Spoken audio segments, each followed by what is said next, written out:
What's up guys, Valence Ring here, and I wanted to bring you a video that's been requested recently on the new event, the Speaker Trap. And so it's pretty straightforward, and I want to talk about a couple different things regarding this. But basically, the first thing you need to know is that it is a new alliance building, and if you haven't run this yet, you'll obviously see an icon, an exclamation point for Alliance territory, and this will allow you to build the speaker trap. Which actually, if you see over here, it's right here. So this is where it is, and once you set it up, it stays there and it acts like a giant trap for the destroyer. So the destroyer basically gets trapped by these speakers because he's lured in, and then of course your alliance has an opportunity to rally attack the destroyer. Now it's only rally attacks, and you rally attack the destroyer. Now there's 20 levels to this, but when you first start it, you do have to start at level 1. Now one thing that's kind of funny is that the level 1 boss only has 20,000 hit points. As most of you know, most players are going to be able to do this fairly easily. The good news is that even though once you destroy the destroyer in the speaker trap, then technically zombie hordes keep spawning for an infinite amount of damage that you can deal. So what that means is that, as you can see, Groundstalker here did amazing with 760,000 personal damage to the zombie hordes. Now, one reason he did better than even, say, some of our strongest players is because he is really close to the speaker trap. March times do count. Now, you can only initiate one rally at a time, but you can join up to your march count. So if you initiate one and join, like, let's say 4 others, if you have 5 marches, then you'll be able to do damage 5 times within that time limit. Of course, the shortest rally that you can do is 5 minutes. And of course, march time counts. So you're not going to get too many in. I actually think that I did pretty good, and most players in my alliance did pretty good. Did around 48 attacks on the destroyer, which was killed in the first shot, and then the zombie hordes that spawn afterwards. Now, it doesn't actually spawn anywhere except for inside the speaker trap, so you actually just click here and then you attack. One caveat to this, especially for those that are used to alliance hopping for visiting other alliances, like our governor does that quite a bit, and things like that, there is a 3-day mandatory period that you have to be in your alliance prior to the event starting, and the event has a 3-day cooldown. So what that basically means is that you have to be there from the beginning of one all the way through to the next one. And if you haven't been in the alliance for 3 days at the start of one, then you're not going to be able to participate. But if you stay in the alliance for the full 3 days for the cooldown, then you'll be able to participate in the next one. So because this is an event that does require an R4 to start, then I would say that if you have a bunch of alliance members that just merged over, you could always wait until they've been there in the alliance for 72 hours. At that point, then you could start the speaker trap event, and if the cooldown, of course, is completed. So as you go through, you're going to have to level up, and you can read this. It doesn't actually say much like many of the events. It kind of gives you a brief overview, and of course then you have to come watch my videos to get the full breakdown. And of course, sometimes I make mistakes because these events are new. So if you catch any mistakes or know anything that I missed, please put it down in the comments section below so that other players can benefit from your knowledge. So as you can see, only alliance leader and officers can start, and it does say it has to be an officer. I'm not sure if that means R4 or someone like the militarist, the diplomat, recruiter, etc. Alliance members can initiate rallies at the same time. Of course, this means that you can have as many rallies as possible. And of course, you have to be online for this event. It is only a 30-minute event. So after a speaker trap closes, rewards will be sent based on each commander's damage dealt, and kill rewards will be sent to all members if the destroyer is killed. If the destroyer is killed before the trap closes, zombie hordes will appear, and of course commanders can attack them to improve damage dealt and obtain more rewards. And of course, as you can see, the number 6, which is slightly covered up, says only the commanders who have joined the alliance for more than 72 hours can participate. So this is kind of one of the things where it might end up kind of preventing people from, or trying to prevent people from alliance hopping. Like, let's just say for a Reservoir War, or for quitting the alliance trying to get better rewards, well, or better matchups in Reservoir War. Well, guess what? If you do that, you're not going to be able to participate in Speaker Trap. So I would recommend not doing that unless you really don't care about this event.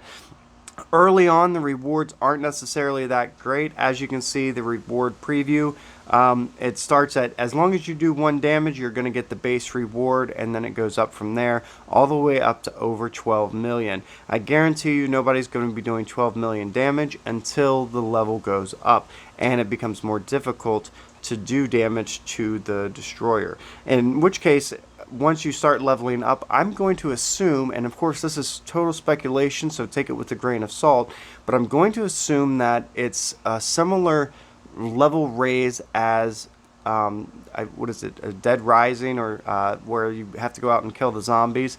If most people aren't getting above, say, wave 10, 11, or 12, or 13, I don't know anybody that's actually done a wave 13. So I'm guessing that it kind of raises up like that, where it's going to be the first 10 levels are probably going to be very easy, and then once you start reaching, destroyer level 11, 12, 13, it's going to get exponentially harder and more difficult, and that's when you'll actually start seeing some of these higher tier rewards.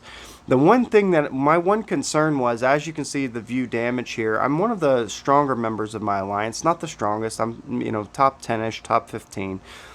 But you can see that I did fairly well, Groundstalker did very well, and Richter did very well.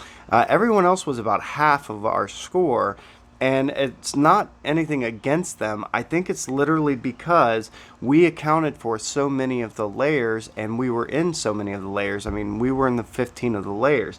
So the points distributed are based off of, it says it's a damage ranking, but it actually looked like a point ranking. So let's say I joined, someone who wasn't very strong. I joined their rally. Well, I ended up taking most of the points off of that layer attack, so they actually got less points, even though technically they may do a greater amount of damage. So if you can imagine that each wave, if the destroyer is 20,000 damage, then you could equate that to 20,000 points. So that's only 20,000 points that are going to get allocated among the players in that rally. So if you have 6, 7 members in that rally, that 20,000 points is going to get allocated amongst them based upon the percentage of damage that they do. So what that means is that there are a lot of players here who could have scored better if the damage was higher, if there was a higher number on the destroyer or the zombie hordes. So early on, I was thinking there might be a better strategy of trying to make sure that, the bigs aren't in all the little rallies, and, people are able to maximize their personal points. Of course, that also means that bigs are going to have less rallies and less opportunities to gain points, and that's not necessarily fair to them. So while I was thinking that there might be a way to, space out the rallies and things like that, it might not be beneficial for everybody. So some people are just going to basically have to take the loss and not do as much damage, and they're going to rank lower, unfortunately.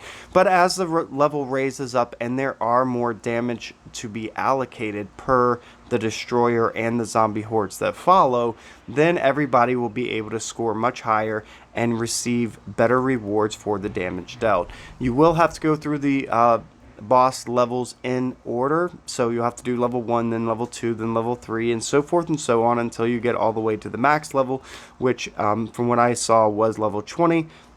So that being said, it's going to take some time, obviously 3 days per level, and that's if you're doing it as quickly as possible. So I wanted to break that down for you guys and show you. My biggest, recommendation is have as many people on as possible. You have to be on for 72 hours within the alliance. So wait on starting it if you're waiting for someone who maybe is only a few hours or a day out. If you want to wait to start it so that they can participate, and then you want to pick a time. We picked ours right after Defensive Alliance, so that we could have as many people on for that event and this one simultaneously. So we ran them back to back, same time slot, and that worked out well for us, and we did have a pretty good turnout, although not as good as I would like to see. That being said, you definitely want as many people on as possible, and you want as many rallies going as possible, and you want all 5 marches out if possible. In this way, you're going to do better for the event. The only other trick that I might have and that I want to talk about is, let's say you have 5 marches out and 5 marches come back. Then what you want to look for is, you want to start a new rally, because you can only initiate one anyways. So you want to always initiate one so everybody has an opportunity to join it. But then the ones that you're joining, instead of looking for ones that are, recently popped up, look for ones that have been ongoing for a while. And this, in other words, like let's say someone started it, 2 minutes after you, so it's only got 2 minutes left. That's the rally you want to join, if at all possible. Of course, the rallies will fill up quickly.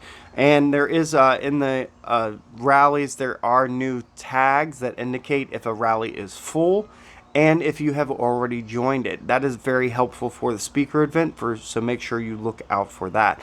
But that being said, join the rallies with the shortest time period that still have available troops to be sent. And the other thing I want to mention is troop size. If a rally is close to being full of troops but not members, then you might be sending a rally with, say, 20 or 30,000 troops instead of a full march. So watch out for that, and don't join that rally. It just might not make sense. But if that's the only rally available, then obviously join it, even if it's a less amount of troops. So that's pretty much everything, guys. That's the new event, Speaker Trap, and I really hope that helps give you some more insight into it and to help you figure out how you're going to do it. If you have any tips and tricks for it or any ideas on the best strategy for it, please put it down in the comment section below. Of course, you can find me on my Discord, which I will put a link in the description. If you haven't already joined, you can join me there and a lot of other players to talk about this event and other events. Like the video if it helped you out. Subscribe to my channel if you want to see more content like this. And as always, guys, thanks for watching.